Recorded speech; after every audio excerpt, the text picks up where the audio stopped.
welcome to day 13 of the 100-day project.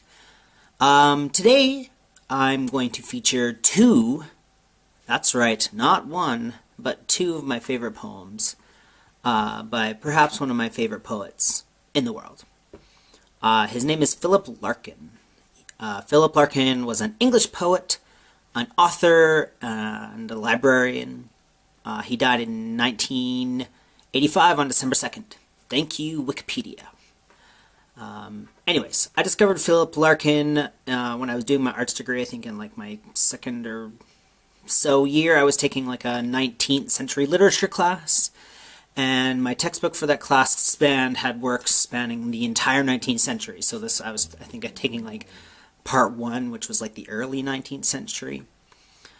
He wrote all his stuff in like, 70s and 80s, so kind of late 19th century. Anyways, as I was flipping through my book, I just, taking a look through, see what was in there. The F word just like popped out to me. And you don't expect like the F word to be in like your English lit textbook. So I immediately had to stop and check it out because, well, it's the F word and it was so unexpected. So anyways, the poem was by this guy, Philip Larkin, and the poem was called This Be the Verse.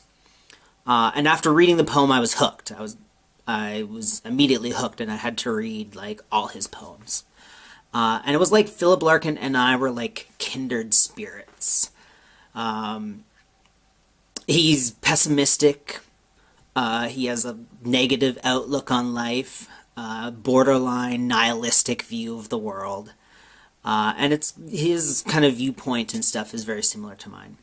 Even though I'm a Christian and really spiritual, have a very deep-rooted faith, to me it seems like a lot of like the macro or the big things that happen in our society are just utterly meaningless, kind of pointless, politics and all that kind of stuff. It doesn't really matter.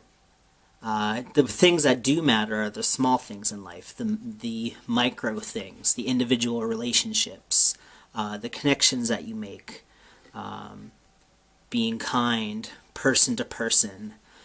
Those are the things that I think really have lasting impact.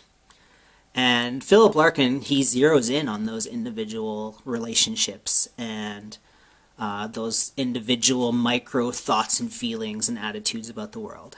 And that's what I like about his writing.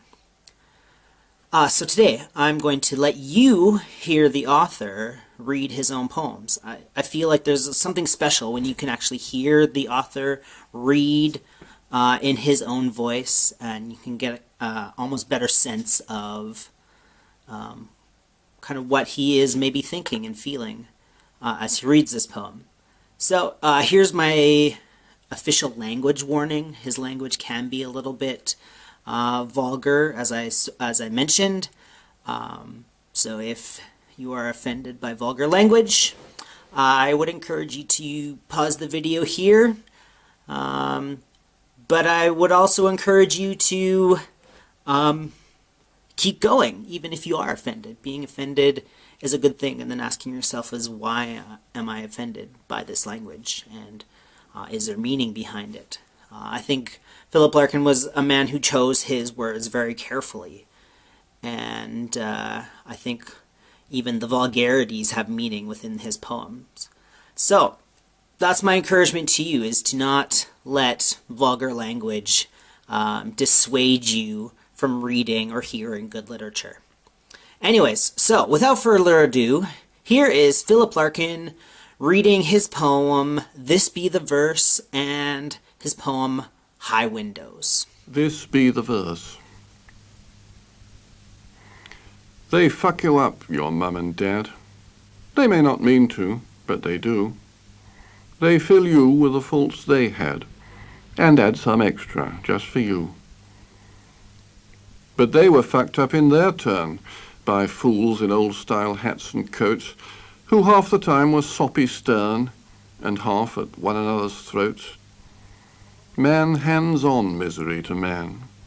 It deepens like a coastal shelf. Get out as early as you can, and don't have any kids yourself.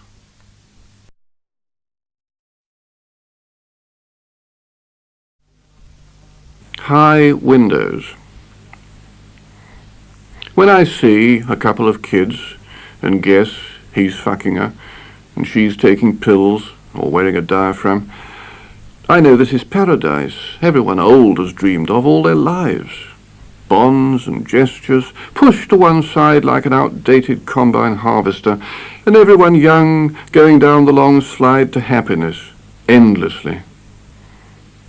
I wonder if anyone looked at me 40 years back and thought, that'll be the life. No God anymore, or sweating in the dark about hell and that, or having to hide what you think of the priest.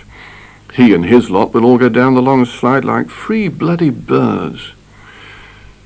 And immediately, rather than words, comes the thought of high windows, the sun-comprehending glass, and beyond it, the deep blue air that shows nothing, and is nowhere, and is endless.